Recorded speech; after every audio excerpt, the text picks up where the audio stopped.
can't let this moment go by with not recognizing our past rector, George Martin, who's sitting right here in front, smiling. He is so happy. I don't know this because you're not recognizing George, but you certainly are smiling. But he was given an award yesterday, the Gordon Radio Award, and for service. And so, congratulations, George. Well deserved. The people here at the university are so helpful and they work so hard, and I really do have about a 15-page speech that have been drafted for me to read, and I've decided to not do that.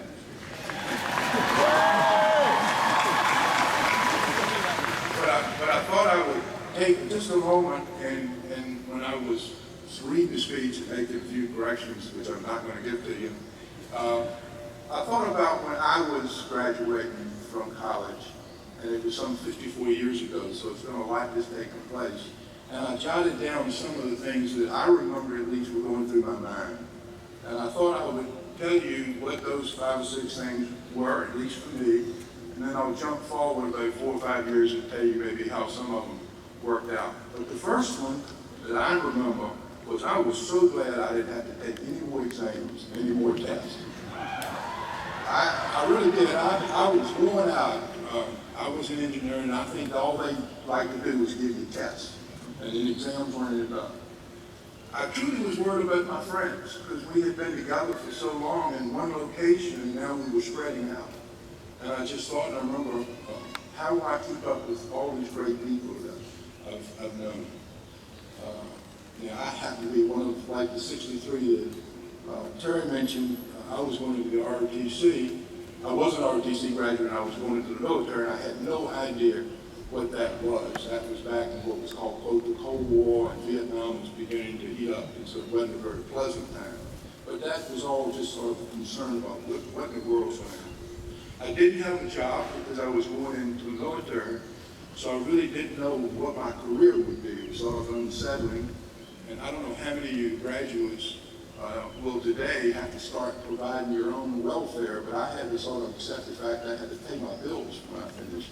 So I was a little worried how I was going to do that. And then the last thing, and this sounds, I'm not trying to be funny, but I really was worried about parties and girls because I had a good time in college. and I was just sort of worried what would happen. So they were some of my thoughts. Now, some of my answers, I did go in the military.